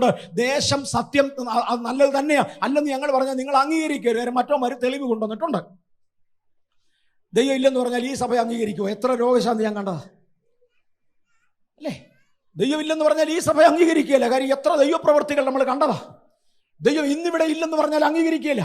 കൃപാവരം നിന്നുപോയി എന്ന് പറഞ്ഞാൽ ഞങ്ങൾ അംഗീകരിക്കുകയില്ല. കാര്യം ഇവിടെ നടക്കുന്ന കൃപാവരങ്ങൾ ഞങ്ങൾ കണ്ടുകൊണ്ടിരിക്കുക. പരിശുദ്ധാത്മാവിന്റെ പ്രവൃത്തികൾ പോയെന്ന് പറഞ്ഞാൽ ഞങ്ങൾ അംഗീകരിക്കുകയില്ല. കാര്യം ഞങ്ങളത് കണ്ടുകൊണ്ടിരിക്കുക.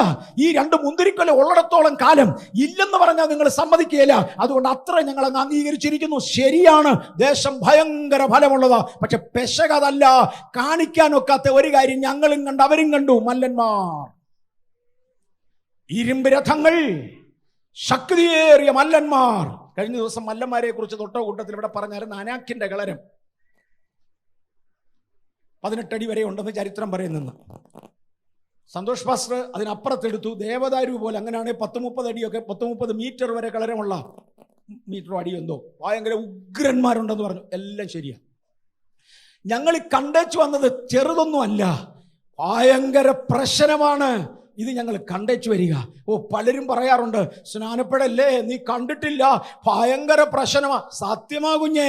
പക്ഷെ മല്ലനെ നോക്കിയ അല്ലന്റെ ഇറക്കം, കർത്താവിനെ നോക്കിയ ഇറക്കം. ഇവിടെ ഭയങ്കര മല്ലന്മാരുണ്ട്. ദേശം നിങ്ങൾക്ക് പിടിക്കാൻ പറ്റത്തില്ല. യുദ്ധം ചെയ്ത് ജയിക്കാം നടക്കുകയില്ല.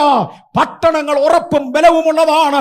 തുളച്ചു കയറുവാൻ എബ്രായന് കഴിവില്ല. ഇവരെ കൊണ്ട് പറഞ്ഞു ആ നിൽക്കുന്ന വൻ മല്ലന്മാരുടെ മുമ്പിൽ ചെന്ന് ഞങ്ങളെ തന്നെ നോക്കിയപ്പോൾ അവരുടെ മുമ്പിൽ ഞങ്ങൾ വെട്ടിക്കിളി പോലിരിക്കുന്നു. പച്ചവിട്ടിലെന്ന് പറഞ്ഞതിനെ നമുക്കറിയാം. വെട്ടിക്കിളിയെ ഞാൻ കണ്ടിട്ടുണ്ടല്ലോ അറിയത്തില്ല. വെട്ടിക്കിളിയാന്ന് അറിഞ്ഞുകൊണ്ട് കണ്ടിട്ടില്ല. പച്ചവിട്ടിലെന്ന് പറഞ്ഞാൽ അറിയാം. അതുപോലൊരു സാധനമാണ് വെട്ടിക്കിളി. ഒരു മനുഷ്യന്റെ മുമ്പിൽ വെട്ടിക്കിളി, പച്ചവിട്ടിൽ എന്നാ ഉണ്ട്? ഈ മല്ലന്മാരുടെ മുമ്പിൽ ഞങ്ങൾ അത്രേ ഉള്ളൂ. ഇത് ഞങ്ങൾക്കും മനസ്സിലായി, അവർക്കും മനസ്സിലായി.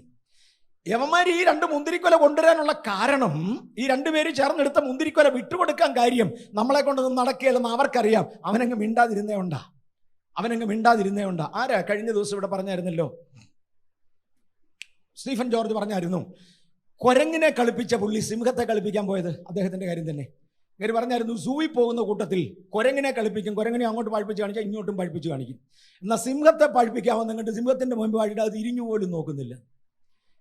കാര്യം ഇവനെ ഒരു വിഷയമല്ലെന്ന്, സിംഹത്തിനൊരു വിഷയമല്ല, അത് തിരിഞ്ഞു പോലും നോക്കുന്നു. പിള്ളേരാരും മൃഗങ്ങളെ ടീസ് ചെയ്യാൻ പോവില്ല. ഏതിനാ എപ്പോഴാ വരുന്നതെന്ന് ആർക്കറിയാം? മൃഗങ്ങളെ തന്നെയല്ല, ആരി വേണ്ട പോട്ടെ, ഏതെപ്പോഴാ ഇളകുന്നെന്ന് ആർക്കറിയാം? ഓക്കെ. ആ മല്ലന്മാർ ഞങ്ങൾ നിസാരന്മാരായോണ്ട് ഇനി വിട്ടതാ. അതിന്റെ കയ്യെ പുരട്ടണ്ടെന്ന് കണ്ട് അവൻ ഒന്ന് അമുക്കിയാൽ എൻ്റെ കൈയുടെ കീഴിൽ പച്ചവിട്ടിൽ പോകുന്ന പോലെ അരഞ്ഞു പോകാനുള്ളതേ ഉള്ളൂ. അവന്റെ കൈ അഴുക്കാക്കാതിരിക്കാൻ തൊട്ടില്ലെന്നേ ഉള്ളൂ. അങ്ങോട്ട് പോകുന്ന കാര്യം പറയണ്ട. ഇത് പറഞ്ഞ് അവർ ജനത്തിന്റെ ഹൃദയം ഇളക്കി. ഇതിനെക്കുറിച്ച് ബൈബിൾ കൊടുത്തിരിക്കുന്ന പദം, അവർ ദുർവർത്തമാനം പറഞ്ഞ് ജനത്തെ നശിപ്പിച്ചു. ദുർവർത്തമാനം. നമ്മളെ കൊണ്ട് ഇത് കഴിയത്തില്ല. വാക്യം ഒന്ന് കംപ്ലീറ്റ് ചെയ്യാം. ദയവായി 31-32 വാക്യങ്ങൾ.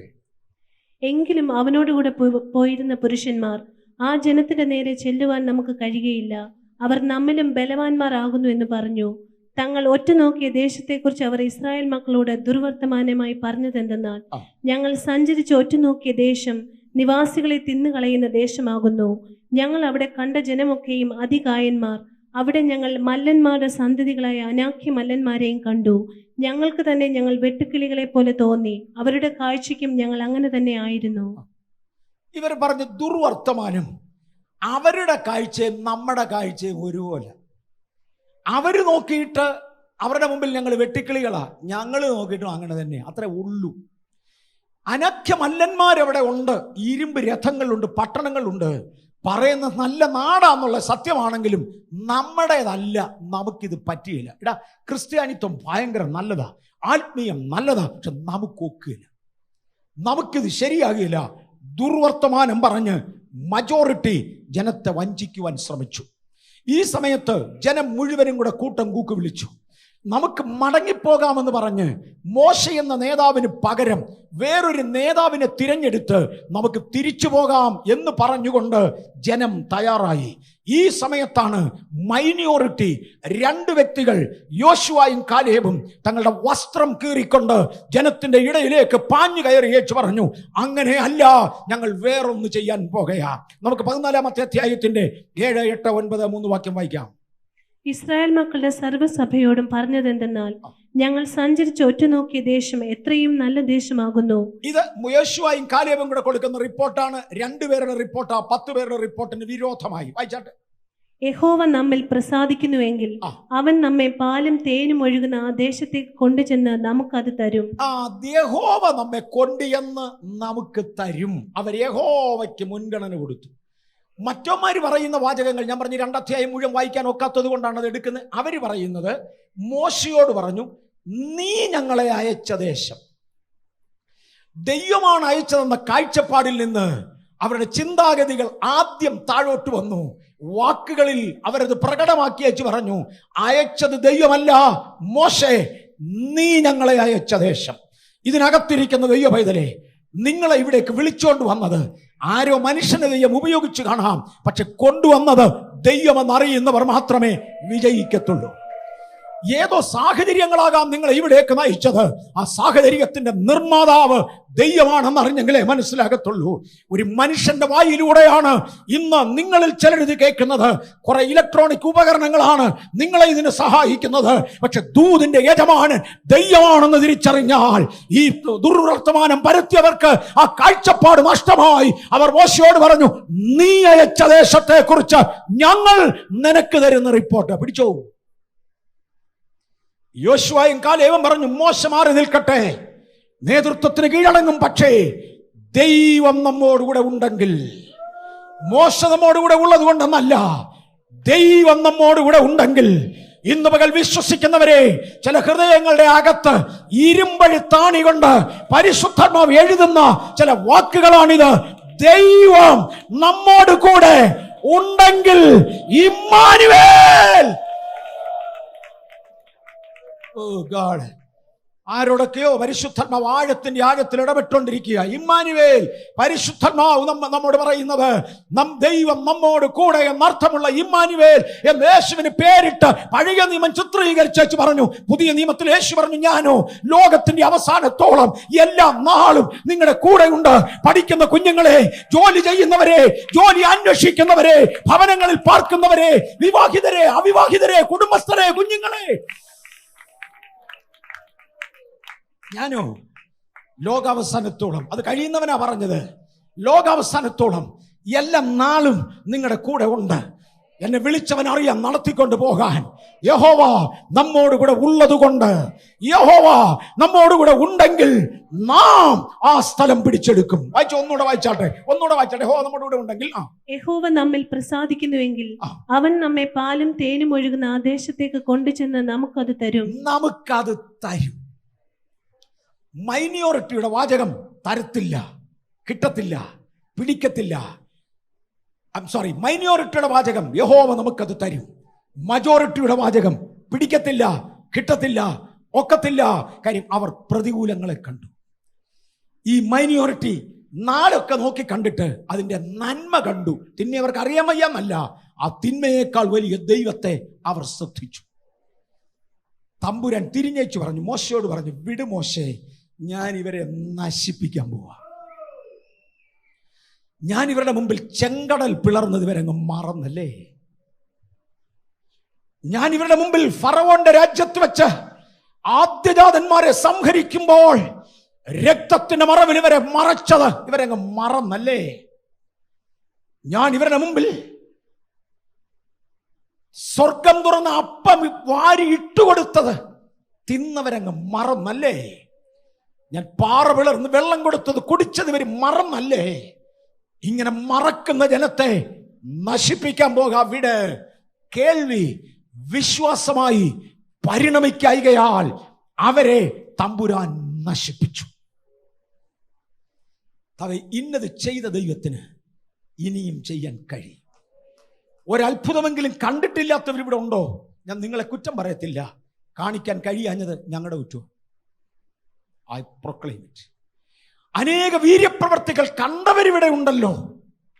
നമ്മോട് ദൈവത്തിന് ചോദിക്കാനുള്ളത്, നീ കണ്ടതല്ലേ? നീ കണ്ടതല്ലേ? എൻ്റെ കണ്ണിൻ്റെ മുമ്പിൽ പലതും കാണിച്ചു തന്ന ദൈവത്തെ സ്തുതിക്കുന്നു. ബേഥേൽ ഇവിടെ പലതും കാണിച്ചു തന്ന ദൈവത്തെ സ്തുതിക്കുന്നു. ഇവിടെ പലതും കാണിച്ചു തന്ന ദൈവത്തെ സ്തുതിക്കുന്നു. കർത്താവ് ഇന്ന് ചിലതൂടെ കാണിച്ചെങ്കിൽ വലിയ കാര്യം.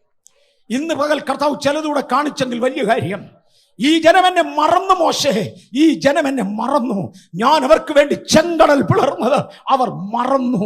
എൻ്റെ പ്രതികൂല സാഹചര്യത്തിൽ മരണത്തെ മുഖാമുഖമായി കണ്ടപ്പോൾ, പ്രതികൂലത്തെ കണ്ടപ്പോൾ, ജീവിതനാശം വരുന്നത് കണ്ടപ്പോൾ എന്നെ വിടുവിച്ചവനെ ഞാൻ മറന്നു. ഇതിൻ്റെ അപ്പുറത്ത് ഞാൻ എനിക്ക് കഴിയും. ആകയാൽ ഞാൻ ഇവരെ നശിപ്പിക്കും. ദൈവം നശിപ്പിച്ചില്ല,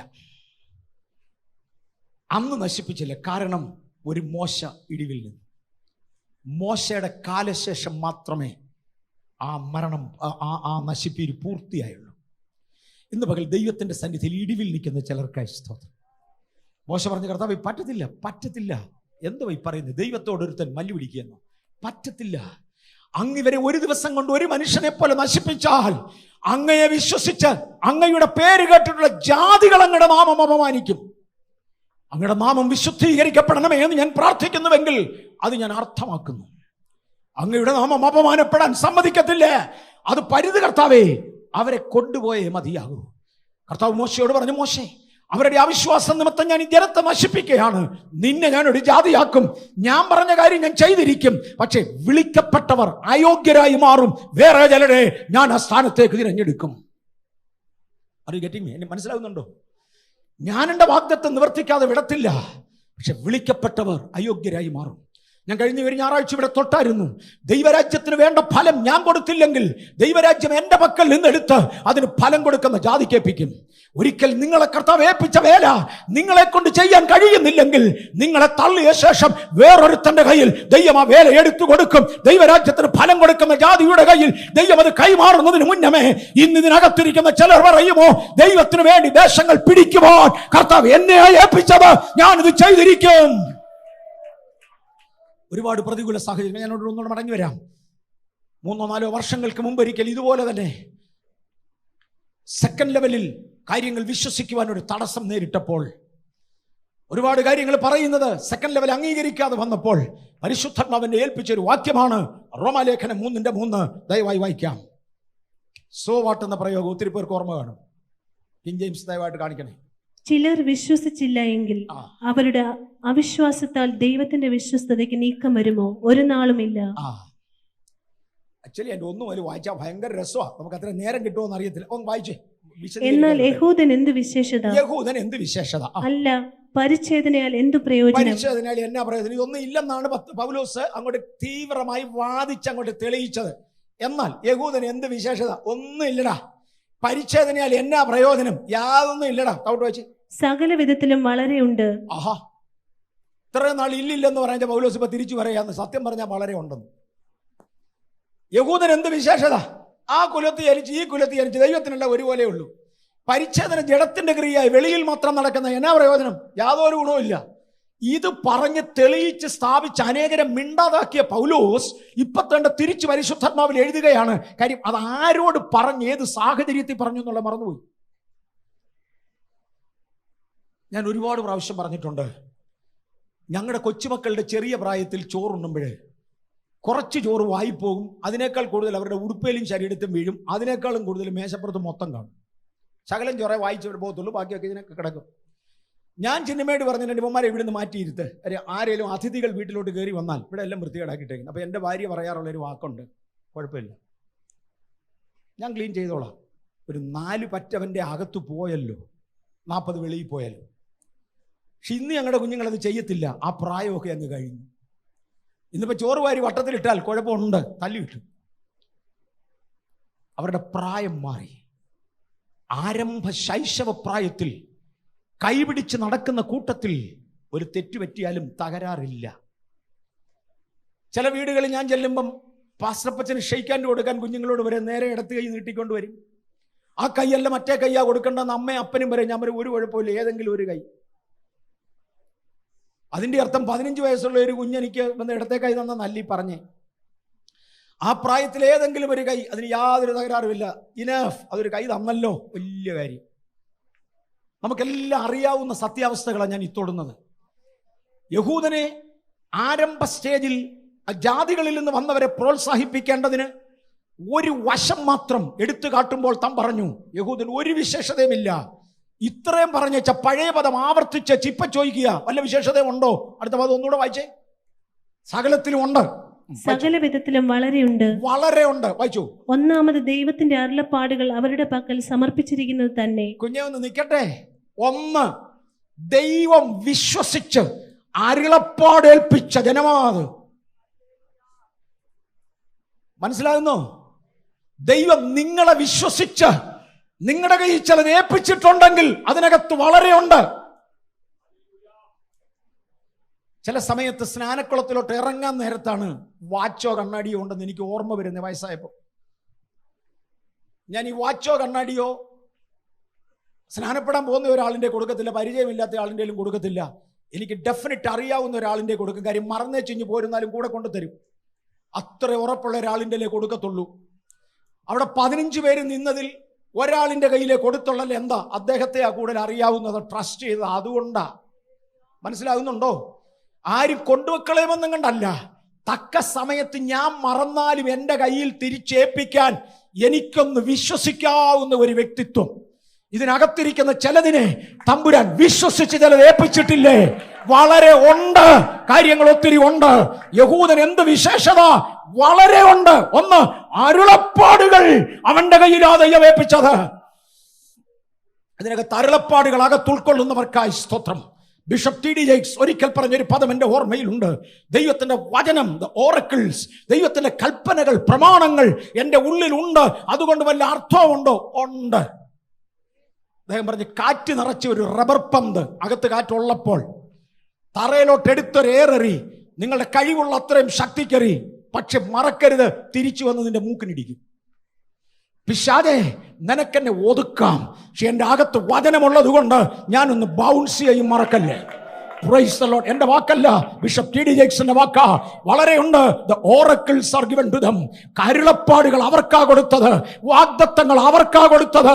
ഇന്ന് പകൽ വാഗ്ദത്തമുള്ള ദൈവവേദനെ നിങ്ങളെ പരിശോധന ചെയ്യുവാൻ പിശാച് അടുത്ത് വന്നാൽ മറക്കരുത്, ഒരു ബൗൺസിംഗ് ഉണ്ടായിരിക്കും, തിരിച്ചുവന്റെ മൂക്കിലിടിച്ചിരിക്കും. ഹല്ലേലൂയ. എന്റെ നന്മകൾ പിടിച്ച പിശാചേ, എന്നെ നിരാശപ്പെടുത്തിയ പിശാചേ, നിന്റെ മൂക്കിന് തിരിച്ചിടിക്കുവാൻ എന്റെ അകത്ത കാറ്റാകുന്ന വചനമുണ്ട്. ഓ ഗോഡ്, വളരെ ഉണ്ട്. ഇവരെ വിശ്വസിച്ച് തമ്പുരാൻ ഏൽപ്പിച്ചതാ.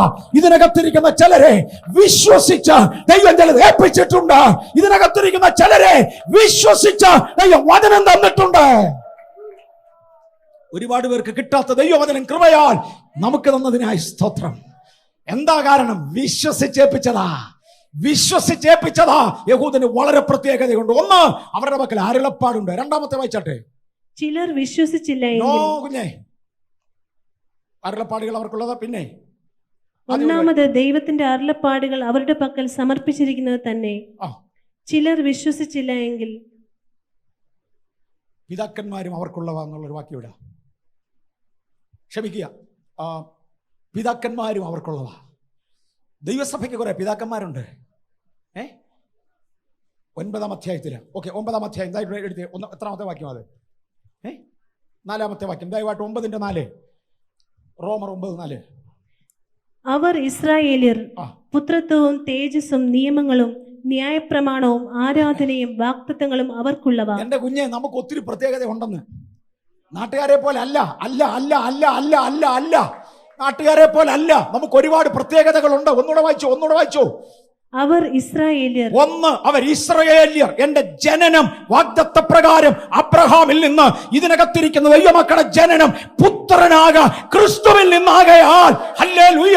അവരുടെ ജനനം എവിടെ നിന്ന്? രണ്ട്, പുത്രത്വം നമുക്കുള്ളതാണ്. നാം മക്കളാണ്, അതുകൊണ്ട് അവകാശികളാ. ഇന്ന് ഇതിനകത്തിരിക്കുന്ന ദൈവമക്കളെ, നിങ്ങൾ മക്കളാകയാൽ, ഞാൻ മകനാകയാൽ, മക്കളാകയാൽ, മോളാകയാൽ, മോനാകയാൽ, കുഞ്ഞാകയാൽ മക്കളാണ്. പുത്രത്വം അവർക്കുള്ളത്. പിന്നെ തേജസ്, നമ്മുടെ മേലൊരു തേജസ് ഉണ്ട്, മറക്കരുത്. പിന്നെ നിയമങ്ങൾ, ഓറക്കിൾസ്, കൽപ്പനകൾ, പ്രമാണങ്ങൾ, പിന്നെ ന്യായപ്രമാണം, പിന്നെ ആരാധന. നാട്ടുകാരൻ ആരാധിക്കാൻ ഒക്കത്തില്ല. ഒരു കൂട്ടർ പ്രകൃതി സൗന്ദര്യം വർണ്ണിക്കും, ചിലർ അന്യോന്യം വർണ്ണിക്കും. നമുക്ക് ദൈവത്തെ ആരാധിക്കുവാൻ, ദൈവത്തെ സേവിക്കുവാൻ കൃപ ലഭിച്ചവരാണ്. ആരാധന നമ്മുടെ വകയാ. പിന്നെ വാഗ്ദത്തങ്ങളും അവർക്കുള്ളവ, വാഗ്ദത്തം നമുക്കുള്ളത്. അടുത്തത് പിതാക്കന്മാരും അവർക്കുള്ളത് തന്നെ. നമുക്കൊരു ആത്മീക പാരമ്പര്യമുള്ളതിനായി സ്തോത്രം. ഇല്ലെന്നൊക്കെ പറയുന്നവരുണ്ട്, മാറി നിൽക്ക്. അത് ശൈശവസ്ഥിതിയിൽ പൗലോസും പറഞ്ഞതാ. ശൈശവസ്ഥിതിയിലായിരുന്നു, ബാലശിക്ഷയിൽ നടത്തിയ കാലം ശൈശവ പ്രായത്തിൽ പറഞ്ഞെങ്കിൽ ഇന്ന് വളർന്നു വരുമ്പോൾ എനിക്കും നിങ്ങൾക്കും ഇത് അറിയാം. എന്റെ കയ്യിൽ ദൈവം ചിലത് ഏൽപ്പിച്ചിട്ടുണ്ട്, ഇത് നമുക്കുള്ളതാണ്. ഇസ്രായേലായോണ്ട് പ്രത്യേകത ഒന്നുമില്ലെന്ന് ഇടയ്ക്കെന്ന് പറഞ്ഞ് സത്യമാ. അതാ ബാല്യശത്തിൽ പറഞ്ഞതാ. ഉണ്ട്. ഇനി 3 മടങ്ങി വരികയാണ്. ചിലർ വിശ്വസിച്ചില്ല എങ്കിൽ, ഇത്രേ ഉള്ളതിൽ കുറെ പേര് വിശ്വസിക്കാതെ പോയി. വിശ്വസിക്കാതെ പോയത് സാധാരണക്കാരനല്ല. പിതാക്കന്മാരും വാഗ്ദത്തങ്ങളും കൽപ്പനകളും ന്യായപ്രമാണവും ആരാധനയും എല്ലാം അവർ കുറെ പേര് വിശ്വസിക്കാതെ പോയി. പക്ഷേ എതിർക്കുന്നവരൊന്നും വിവരമില്ലാത്തവരല്ല. ഈ ഒക്കേൽ എന്ന് പറയുന്നവരൊന്നും വിവരമില്ലാത്തവരല്ല, ജീവിച്ച് പരിചയമുള്ളവരും കഴിവുള്ളവരുമാ. അതേ മോനെ അന്നു ചിലർ വിശ്വസിച്ചില്ല എങ്കിൽ എന്ത്? ഇത്രേ ഉള്ളതിൽ കുറെ പേർ വിശ്വസിച്ചില്ല. ചിലർ വിശ്വസിച്ചില്ല എങ്കിൽ എന്ത്? അവരുടെ അവിശ്വാസത്താൽ ദൈവത്തിന്റെ വിശ്വസ്തതയ്ക്ക് നീക്കം വരുമോ? ദൈവത്തിന്റെ വിശ്വസ്തത ഇവരുടെ അവിശ്വാസം കൊണ്ട് മാറുകയില്ല. ഇംഗ്ലീഷിലെ ഭാഗം വായിക്കുന്നത് നല്ലതാണ്. For what if some do not believe? കഴിഞ്ഞ പ്രാവശ്യം പല പ്രാവശ്യം എടുത്തതാ, ഇനി അത്രയും ഡെപ്തി പോണ്ട. For what if some do not believe? For what if some do not believe? ചിലർ വിശ്വസിച്ചില്ലെങ്കിൽ എന്താ കറക്റ്റ് തർജ്ജമയാണ്.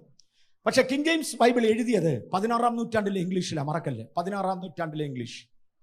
അന്ന് ഫോർ വാട്ട് എന്ന് ഉപയോഗിച്ചിരുന്ന അതേ ആശയം 21-ാം നൂറ്റാണ്ടിലെ ഇംഗ്ലീഷിൽ എഴുതുകയാണെങ്കിൽ സോ വാട്ട് എന്നേ വരത്തുള്ളൂ. ഫോർ വാട്ട് അല്ല, so what. Some do not believe, so what. നീ വിശ്വസിച്ചില്ല, ആർക്ക് നഷ്ടം? So what. I don't agree, so what. ഞാൻ ഇവിടുന്ന് എറണാകുളത്തിന് പോകാനുള്ള ട്രെയിനിൽ കയറി ഇരിക്കുക. ഒരുത്തൻ പറഞ്ഞു ഐ ഡോണ്ട് ബിലീവ്, ഇത് എറണാകുളത്തിനല്ല പോകുന്നത്, ഡൽഹിയില. I don't believe, so what. നീ വിശ്വസിക്കാതെ ട്രെയിൻ പോകത്തില്ലയോ? നിന്നോട് വിചാരം ചോദിച്ചാൽ ട്രെയിൻ ഓടിക്കുന്നത്. You don't believe, that's your matter. So what. ഞാൻ വിശ്വസിക്കുന്നില്ല, സോ വാട്ട്. ദൈവം എന്റെ വാഗ്ദത്തം നിവർത്തിപ്പാൻ ഇവന്റെ വിശ്വാസം ബാധകമല്ല. ഇന്ന് പകൽ ദൈവപ്രമാണത്തിൽ നിൽക്കുന്നവന് വേണ്ടി വാഗ്ദത്തം നടത്തിത്തരുന്ന ദൈവം വിശ്വസിക്കാത്തതിനെ നശിപ്പിച്ച ശേഷം അടുത്ത തലമുറയെ തമ്പുരാൻ വാഗ്ദത്ത നാട്ടിലെത്തിച്ചു. ഞാൻ ഇതിനെ കുറിച്ച് ഇങ്ങനെ പറയാറുണ്ട്.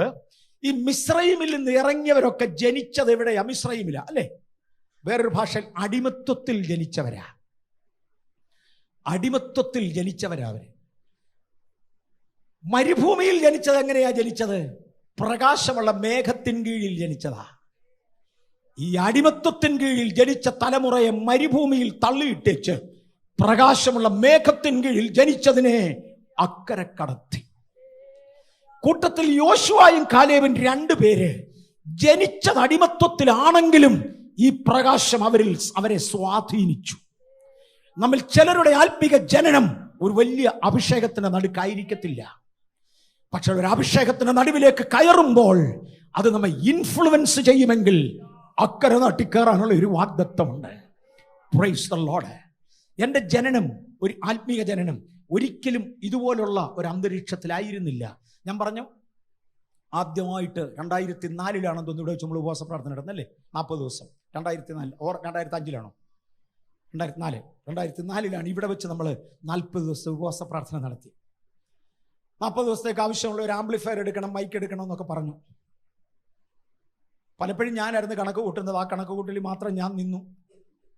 ഒരു ലക്ഷം രൂപ കൂടി അങ്ങോട്ട് പോയാൽ 1 ലക്ഷം രൂപ എന്നൊരു കണക്കായിരുന്നു എനിക്ക്. അടുത്ത തലമുറ രംഗപ്രവേശനം ചെയ്തു. അവരെല്ലാം കൂടെ കൂട്ടി കണക്കൊക്കെ കൂട്ടിയേച്ചു എന്ന് പറഞ്ഞു ഒരു 10 ലക്ഷം രൂപയ്ക്ക് മേളിലോട്ട് പോകും. എനിക്ക് അവരോട് അരിശം വന്നു. ചുമ്മാ കാശ് കളയാനുള്ള പരിപാടി നോ. അത് കഴിഞ്ഞപ്പോൾ അവർ പതുക്കെ വിശദീകരണം തുടങ്ങി. പാസ്റ്റർ, ഇത് കഥ അടച്ചിട്ട് നമ്മളൊരു ഹോളിനകത്ത് ഇരിക്കുകയല്ല, ടെൻ്റ് അടിച്ച് അതിനകത്താണ് ഇരിക്കുന്നത്. അതെ. ഒരു വലിയ ഗ്രൗണ്ടിനകത്താണ്. അതെ. ഇതിനകത്ത് കുറഞ്ഞാലും 3000 പേരായിരിക്കും ഒരു ദിവസം കൂടുന്നത്. അതെ. ആ 3000 പേർക്ക് കേൾക്കത്തക്ക അകലം വരെ ശബ്ദം ചെല്ലണം. അതെ. അത്രയും പേർക്ക് ലൈറ്റ് വേണം. അതെ. അതിന് കറണ്ട് വേണം. എല്ലാം അതെ അതെ അതെ. പക്ഷെ എല്ലാം കൂടി 1 ലക്ഷത്തിനകത്ത് നിർത്തണം. അതിനപ്പുറത്തോട്ട് ഞാൻ പോവില്ല. ഒരിക്കൽ ഒരാൾ കടയിൽ പോയി 1 മീറ്റർ തുണി എടുത്തു പോലും. തയ്യക്കാരൻ്റെ അടുക്ക ചെന്നേച്ച് പറഞ്ഞു, എനിക്കൊരു ഷർട്ട് വേണം, കുഞ്ഞിനൊരു ഉടുപ്പ് വേണം, ഭാര്യയ്ക്ക് ഒരു ചട്ടയും വേണം. അദ്ദേഹം പറഞ്ഞ് എല്ലാം കൂടി 1 മീറ്റർ തുണിയാണ് ഉള്ളത്, ഇതൊരു ബെന്നിനുള്ളതേ ഉള്ളൂ. കുറേശ്ശെ എല്ലാവർക്കും കൂടെ തയ്ക്കടൂ ഉള്ളത് കൊണ്ടെന്ന് പറഞ്ഞെന്ന് കേട്ടിട്ടുണ്ട്. അതുപോലെ ആയിരുന്നു ഞാൻ. അതുപോലെ ആയിരുന്നെന്നല്ല, അതുപോലെ. പക്ഷെ എനിക്ക് പിള്ളേരോട് ശരിയാണോ, അവർ പറഞ്ഞ് ശരിയാണോ എന്നൊരു സംശയം. അങ്ങനെ കാശ് മുടക്കാൻ നമുക്കുണ്ടോ എന്ന് രണ്ടാമത്തെ സംശയം. പലതും കൊണ്ട് അന്ന് വൈകുന്നേരത്ത് കുറച്ചു നേരം പ്രാർത്ഥിച്ച് ഞാനങ്ങ് ഉറങ്ങി.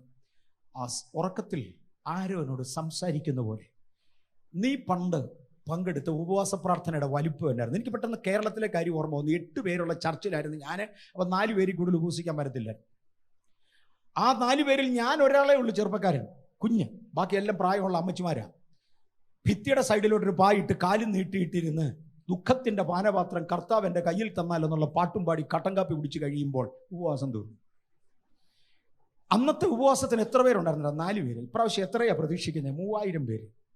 അവർ ഞാൻ പഴയ സ്കെയിലിലല്ല. I am no more in the old scale. ഞാൻ ആ സ്കെയിലിൽ നിന്ന് മാറി. നിനക്ക് എൻ്റെ കൂടെ മാറാമോ? അടുത്ത ദിവസമാണ് ഇവർ വരുന്നത്. വേണ്ട 10 ലക്ഷം രൂപയോളം വരും ബസ്സേ. അപ്പം നമുക്കൊരു 2 ലക്ഷം കൊടുത്തിട്ട് അതൊന്നും ഇതിങ്ങ് വാങ്ങിക്കാം. എന്നാൽ പിന്നെ അങ്ങനെ ആട്ടെന്ന് വെച്ചു. അത് കഴിഞ്ഞാണ് അജയൻ ഹസാരെ ഇവിടെ വരുന്നത്. 2005 അല്ലേ? 2005 അജയൻ ഹസാരെ വരുന്നത്. 7.5 kVA ഉള്ള ഒരു ജനറേറ്ററാണ് അന്ന് വർക്ക് ചെയ്യുന്നത്. ആർക്കും കറണ്ട് തികയുന്നില്ല.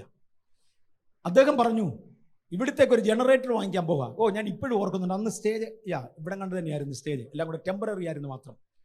അജയൻ ഹസാരെ അദ്ദേഹം വന്ന് ഒരു 11 മണി കഴിഞ്ഞ് അദ്ദേഹം ഇവിടെ എത്തുന്ന സഭായോഗത്തിന്. കാര്യം മലയാളം പാട്ട് കേട്ടിട്ട് അദ്ദേഹത്തിനൊന്നും സാധിക്കാനില്ല, ആഫ്രിക്കക്കാരനാ. അതുകൊണ്ട് പ്രസംഗത്തിൻ്റെ നേരെ ആകുമ്പോൾ വന്നാൽ മതി എന്ന് പറഞ്ഞ് അദ്ദേഹം ആ നേരത്തെ എത്തിയേ.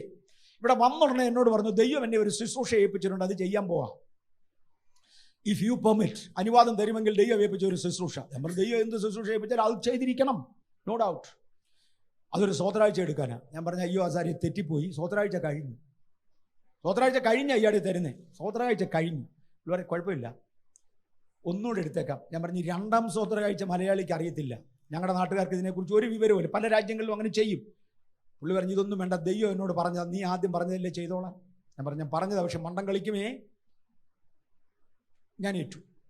അദ്ദേഹം 2ാമതൊരു സ്തോത്ര കാഴ്ച എടുത്തു. അദ്ദേഹം എഴുന്നേറ്റ്, നിങ്ങളുടെ പേർക്കാ, വേറെ ആർക്കും അല്ല. സത്യമായിട്ടും 1000 രൂപയ്ക്കുള്ളിൽ ഞാൻ പ്രതീക്ഷിച്ചില്ല. കാര്യം നമ്മുടെ മെയിൻ സ്തോത്ര കാഴ്ച അങ്ങനെയൊക്കെ നിൽക്കുക. അത് കഴിഞ്ഞ് 2ാമത്തെ അല്ലേ ഇത്. സ്തോത്ര കാഴ്ച പാത്രങ്ങൾ നിറഞ്ഞു കഴിഞ്ഞു. ഈ ആംപ്ലിഫയറും സ്പീക്കറും ഒക്കെ കൊണ്ടുവരാൻ വേണ്ടി ഒരു വലിയ കറുത്ത ബാഗ് എന്ന് ഇവിടെ ഉണ്ടായിരുന്നു. ആരായിരുന്നു? റോയ് ആയിരുന്നു ഹാൻഡിൽ ചെയ്യുന്നില്ല. ആരോ ഒരു കറുത്ത ബാഗ് ഉണ്ടായിരുന്നു. ഇതെല്ലാം മാറ്റി വെച്ച് ആ ബാഗിനകത്ത് കാശ് നിറയ്ക്കാൻ തുടങ്ങി. തീരുന്നില്ല, പിന്നെയും വരികയാണ്. 9 ലക്ഷത്തിൻ്റെ മേളിലായിരുന്നു ഒറ്റ സ്തോത്ര കാഴ്ച. 9 ലക്ഷത്തിൻ്റെ മുകളിൽ. മനസ്സിലായോ? ദൈവം പുതിയ സ്കെയിലില്ല. അതാ ആദ്യത്തെ ജനറേറ്റർ. അതുകൊടുത്ത് ആദ്യത്തെ ജനറേറ്റർ വാങ്ങിച്ചത്.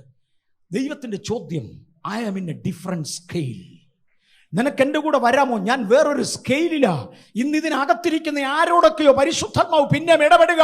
ചിലർ വിശ്വസിച്ചില്ല എങ്കിൽ ഗെറ്റ് ലോസ്റ്റ്. So what? ദൈവം എന്റെ വാഗ്ദത്തം നിവർത്തിക്കുവാൻ ശക്തനായി എഴുന്നേറ്റ് നിൽക്കുകയാ. ഇന്ന് പകൽ വിശ്വസിക്കുന്നവരെ ചിലരുടെ രോഗങ്ങൾ വിട്ടുമാറട്ടെ. ഇന്ന് പകൽ വിശ്വസിക്കുന്നവരെ ചിലർ സൗഖ്യമാകട്ടെ. ഇന്ന് പകൽ വിശ്വസിക്കുന്നവരെ ചിലർ വിടുതലിലാകട്ടെ. ഇന്ന് പകൽ വിശ്വസിക്കുന്നവരെ ചിലതിന്റെ ബിസിനസ് ബിൽഡ് ചെയ്യട്ടെ. ചിലതിന്റെ വിദ്യാഭ്യാസം നേരെയാകട്ടെ. ചിലതിന്റെ ഭാവി രൂപീകരിക്കപ്പെടട്ടെ. ചില കുടുംബങ്ങൾ യഥാസ്ഥാനപ്പെടട്ടെ. Some do not believe. So what? ദൈവത്തിന്റെ വാഗ്ദത്തം നിവർത്തിക്കുവാൻ ദൈവം അശക്തനല്ല. വിശ്വസിക്കാത്തവരെ പിന്നത്തേതിൽ നശിപ്പിച്ചു. വിശ്വസിക്കുന്ന രണ്ടെണ്ണത്തെ മാനിച്ച്, വിശ്വസിക്കുന്ന രണ്ടെണ്ണത്തെ മാനിച്ച്, വിശ്വസിച്ച മോശയെ മാനിച്ച്, വിശ്വസിക്കാഞ്ഞ 10 എണ്ണത്തെ മാറ്റിയേച്ച് ദൈവത്തിന്റെ നീതി ദൈവം ദൈവജനത്തിന് വേണ്ടി നിർവഹിച്ചെങ്കിൽ ഇന്ന് നിങ്ങൾക്ക് വേണ്ടി നിർവഹിക്കാൻ പോകാം. തൈറോയിഡ് കേസസ് എന്ന് ദൈവാത്മാവിനെ എടുത്തു കാണിക്കുന്നു. തൈറോയിഡ് ഈ പകൽ സൗഖ്യമാകാൻ ഏൽപ്പിക്കപ്പെട്ടു. അനേക പ്രാവശ്യങ്ങളിൽ പ്രാർത്ഥിച്ചതാകാം, ട്രീറ്റ് ചെയ്തതാകാം. പക്ഷെ ഇന്നൊരു വിടുതലെന്ന് പരിശുദ്ധാത്മാവ് ഇടപെടുന്നു. എനിക്ക് മനസ്സിലാകാത്ത ചിലത്, ചെവിയിൽ നിന്ന് പോകുന്ന ഒരു nerve, ഒരു നരമ്പ്, അതിന് എന്നാ പേരൊന്നും എനിക്കറിയാൻ വയ്യ. ചെവിയിൽ നിന്ന് പോകുന്ന ഒരു നരമ്പ് കൂടെ കൂടെ കേടാകുന്നത് കൊണ്ട് നമ്പർ 1 ചെവിക്കകത്ത് വേദനയോ പഴുപ്പോ ഉണ്ടാകുന്നു. നമ്പർ 2 കേൾവി കുറയുന്നു. ഇന്ന് പകൽ ആ രോഗം സൗഖ്യമാകുക.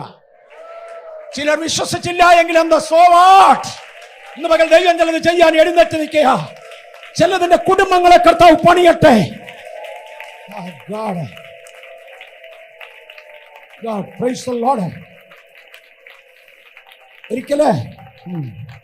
ഒരിക്കൽ പോളിയോ ബിച്ചോ പറഞ്ഞൊരു പദം പെട്ടെന്ന് എന്റെ ഓർമ്മയിലോട്ട് വരുന്നു. ഞാൻ ദൈവത്തിന്റെ വചനവുമായി സ്റ്റേജിലേക്ക് കയറുമ്പോൾ പട്ടാളത്തിൽ യുദ്ധം ജയിക്കുവാൻ തുടങ്ങുന്ന ഒരു ആർമിയുടെ ജനറലിന്റെ ധൈര്യമാ എന്റെ അകത്തേക്ക് കയറുന്നതെന്ന്. അതെ, അതിനെ കവിയുന്ന ഒരു ശക്തി ഇന്ന് പകൽക്കാലം ഇതിനകത്ത് മിന്നുകയാണ്. എതിർത്തുന്ന ചില മതിലുകൾ ഇടിഞ്ഞു തെറിക്കുകയോ.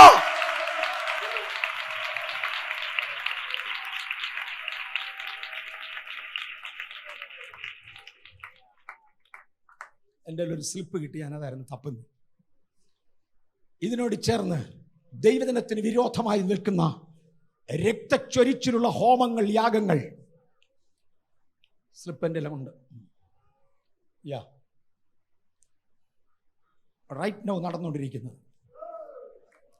യേശുവിന്റെ നാമത്തിൽ പരസ്യമായി ശാസിക്കുക.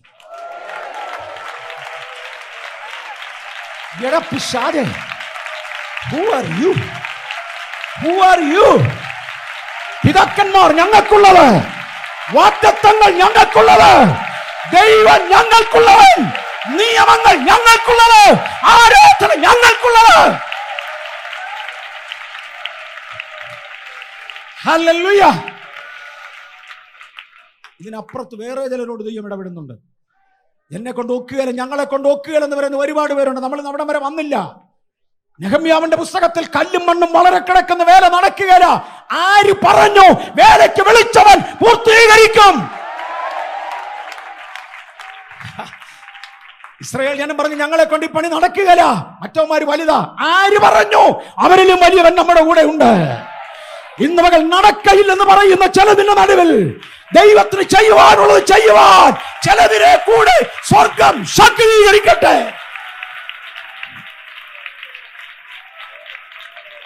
എന്റെ നേരം കഴിഞ്ഞു. യേശുവിന്റെ അധികാരത്തിൽ ദൈവത്തിനും ദൈവജനത്തിനും വിരോധമായി വ്യാപരിക്കുന്ന അദൃശ്യ മണ്ഡലങ്ങളിലെ, ആകാശ മണ്ഡലങ്ങളിലെ ദുഷ്ടവ്യാപാരങ്ങളെ ഒരുമിച്ച് ഞങ്ങൾ ശാസിക്കുന്നു. അത് കെട്ടുമാറാൻ.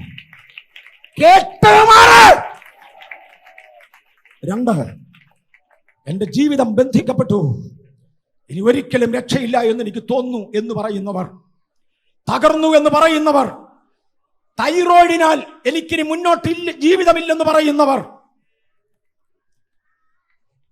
ശരീരത്തെ ഒരു പാണ്ടും ദൈവാത്മാവിനെ കാണിക്കുന്നു.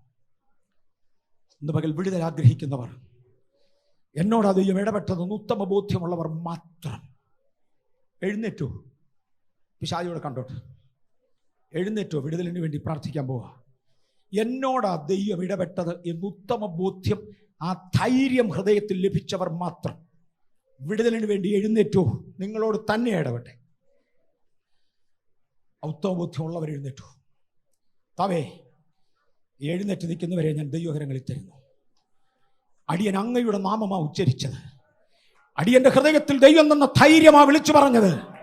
ഞങ്ങളെ കൊണ്ട് കഴിയാത്തത് ചെയ്യുവാൻ സൈന്യങ്ങളുടെ വീരനായവൻ, ദൈവാധിദൈവമായവൻ ഇന്ന് പകൽ ഇതിനകത്തുള്ളതിനാൽ നസ്രായന്റെ നാമത്തിൽ ഞാൻ ഇവരുടെ മേൽ രോഗസൗഖ്യവും വിടുതലും കൽപ്പിക്കുന്നു.